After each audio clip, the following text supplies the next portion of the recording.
Hello everyone, मैं हूं advocate Rahul Mishra.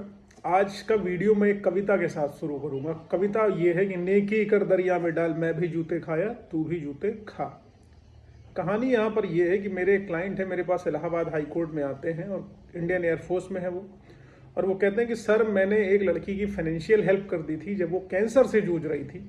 उसके बाद उसने मेरे ऊपर 376 का मुकदमा लिखा दिया। डिटेल में बात करूं कि आखिरकार उनको मैं बचाऊंगा कैसे और वो बचेंगे कैसे, और ऐसी सिचुएशन अगर आपके साथ आती है, आपने किसी महिला की फाइनेंशियल हेल्प करी हुई है और आप उससे वो रिकवरी चाहते हैं और उसके बाद आपके अगेंस्ट 376 के मुकदमे लिखा दिए जाते हैं, तो आप आखिरकार उस चीज़ से निकलेंगे कैसे, डिटेल में बात करूंगा। लेकिन उससे पहले मेरी आप लोगों से रिक्वेस्ट है कि अगर आप लोग चैनल पर नए हैं या पहली बार आ रहे हैं या अभी तक आप लोगों ने इसे सब्सक्राइब नहीं किया तो प्लीज़ सब्सक्राइब करिएगा। साथ ही साथ एक हम्बल रिक्वेस्ट और है, अगर आप मुझसे पर्सनली मिलना चाहते हैं लखनऊ, दिल्ली, इलाहाबाद में, तो आप अपनी अपॉइंटमेंट शेड्यूल कराकर मुझसे डायरेक्टली मिल सकते हैं। नंबर आपको डिस्क्रिप्शन में मिल जाएगा। फीस बिल्कुल एप्लीकेबल है।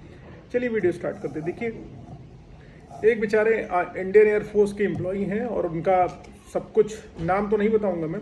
इंडियन एयरफोर्स के एम्प्लॉई हैं, बहुत बेहद सज्जन, बेहद पोलाइट। आप जान सकते हैं फौज का बंदा कैसे होता है, एकदम हाईली पोलाइट, हाईली हम्बल।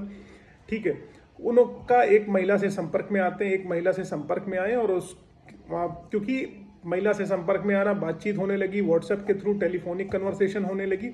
महिला की इसी दौरान इंगेजमेंट हो जाती है किसी और व्यक्ति के साथ। इंगेजमेंट हो गई, महिला अपने रास्ते, ये अपने रास्ते, कोई भी सेक्सुअल रिलेशनशिप नहीं, कोई शारीरिक संबंध नहीं, किसी प्रकार से कोई लेन देन नहीं। ठीक है, अब क्या होता है, महिला को all of sudden uterus cancer हो जाता है। यूट्रस कैंसर हो जाता है। अब उसकी इंगेजमेंट क्या होता है, टूट जाती है। यूट्रस कैंसर हुआ, इंगेजमेंट टूट जाती है। अब महिला को इलाज कराने दिल्ली आना पड़ता है उसके लिए। अब उसका यहाँ पर कोई जानने वाला नहीं रहता है दिल्ली में। उसके माता पिता भी उसके साथ उसके इलाज के लिए नहीं आते हैं। आप समझ सकते हो क्यों नहीं आते होंगे, कोई भी रीज़न हो सकता है। मैं किसी का चाल चरित्र का हनन करने के लिए नहीं बैठा हूँ।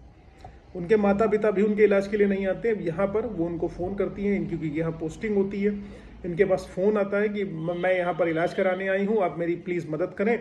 तो ये बेचारे क्या करते हैं, गुड फेथ में चले जाते हैं, क्योंकि कोई भी बताएगा कि मुझे कैंसर है, यूट्रस कैंसर है, ज़िंदगी मौत से लड़ रहे हैं, और जाहिर सी बात है आदमी तो पहुँच ही जाएगा। आपको कोई फ़ोन कर देगा, आप पहुँच जाओगे। ये बेचारे इसमें पहुँच जाते हैं।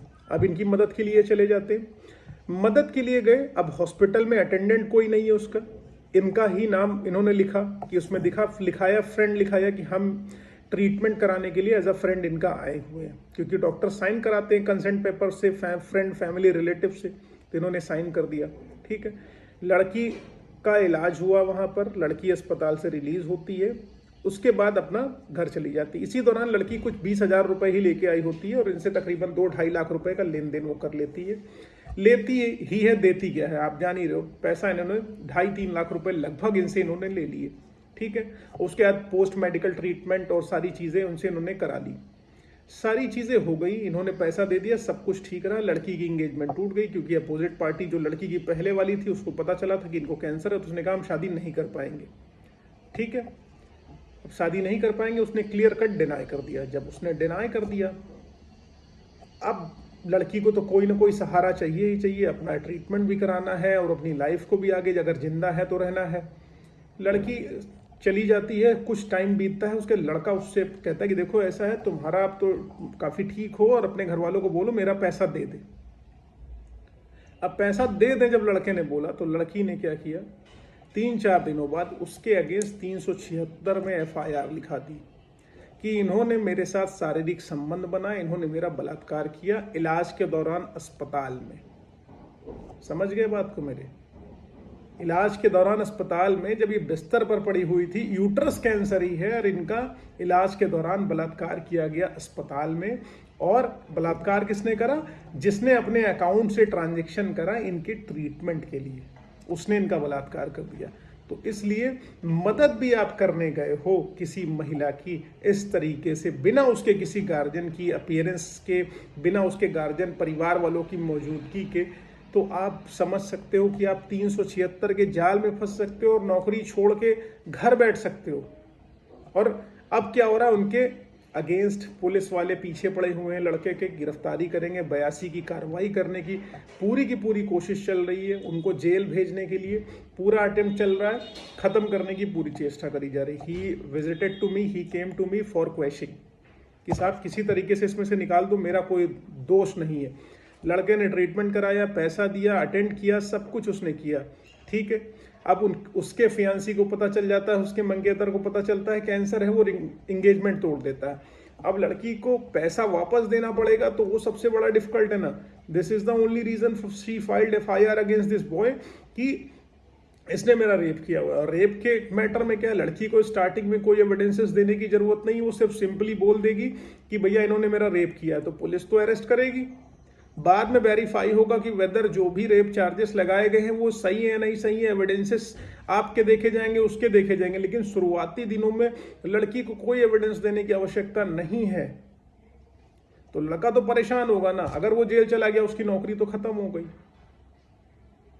और लड़की ने यही नहीं रुकी, उसने उसके ऊपर शादी का झांसा देते हुए शारीरिक संबंध बना दिया। जब लड़का सामने से तुम्हारा कैंसर का ट्रीटमेंट करा रहा है, उसको अच्छी तरीके से पता हुआ है कि तुमको कैंसर है, तुम मर भी सकती हो, तो तुमसे शादी क्यों करेगा? शादी का झांसा देके तुमसे क्यों शारीरिक संबंध बनाएगा? और यूट्रस कैंसर है, छोटी मोटी बात नहीं है, तो कैसे कोई किसी के साथ शारीरिक संबंध ऐसी स्थिति में बना सकता है? आप लोग खुद ही कल्पना कर लीजिए। अब लड़के की मैं क्वेश्चन मूव कर रहा हूँ ऑनरेबल हाई कोर्ट में, उम्मीद है मुझे उसकी क्वेश्चन हो ही जाएगी, अगर नहीं हो रही तो कम से कम अरेस्ट स्टे तो मिल जाएगा। तो आप ये ध्यान रखिए, जब ऐसी सिचुएशन आपकी लाइफ में आ रही है जहां पर अनअवॉइडेबल सिचुएशन है, तो आप सच में बता रहा हूँ, मदद करना भी कभी खराब हो जाता है। ऐसी फॉल्स FIR आपके अगेंस्ट शादी का झांसा देकर हो जाए, लिख जाए, या किसी रीजन की वजह से लिख जाए जहां पर आपके पास एप्रोप्रिएट एविडेंसेस है कि वो FIR फॉल्स है, उसमें कोई तथ्यात्मक रूप से सच्चाई नहीं है, सारे सबूत आपके पास हैं, तब आपको इमीडिएटली FIR क्वेश्चनिंग में ऑनरेबल हाई कोर्ट मूव करना चाहिए। क्योंकि आप अपना ट्रायल फेस करने में समय मत बर्बाद करिए। जो खर्च वो आप वहां करेंगे, लगभग वही खर्च यहाँ आएगा। और FIR की स्थिति में कभी भी पुलिस पार्टी को मैनेज करने की कोशिश मत करिए, केवल आपकी लाइफ खराब होगी, इसके अलावा कुछ भी नहीं होगा। इट्स बेटर टू पे your advocate then a police officer, because police officer का काम है लीगल रिस्पॉन्सिबिलिटीज को फुलफिल करना, लेकिन वो नहीं करते हैं, वो आपसे पैसे चार्ज करते हैं, वो हमसे ज़्यादा सैलरी लेते हैं, ठीक है, फिर भी वो नहीं काम करते। लोग कहते हैं दरोगा जी को मैनेज कर लो, अरे वकील साहब को मैनेज करोगे, वो बेहतर तरीके से तुम्हारा काम करेंगे। कल ही मैंने एक पोस्ट इंस्टाग्राम पे डाला था, तकरीबन 2.5 लाख व्यूज उस पर आए थे, और एक दरोगा जी ने लिखा कि तुम लोगों का काम जो है बिना पुलिस का नाम लिए हुए चलता नहीं, दुकान तुम्हारी जो है बिना पुलिस का नाम लिए चलती नहीं। तो मैंने उनको साफ साफ रिप्लाई करा, भाई तू अपना काम सही से कर ले, ईमानदारी से अपना काम कर ले, हमको रोड पे ला दे, लेकिन तेरे से ये होगा नहीं। मैंने रिप्लाई किया, वो उसको इंस्टाग्राम पे जाके देखना, लिंक डिस्क्रिप्शन में मेरा मिल जाएगा। तो उम्मीद है इस स्टोरी से कुछ ना कुछ आप सीखेंगे और सबक लेंगे, और फर्जी FIR होगी तो आप हाई कोर्ट आएंगे क्वेश्चनिंग में, ना कि ट्रायल फेस करेंगे। Thank you so much. जय हिंद, जय भारत।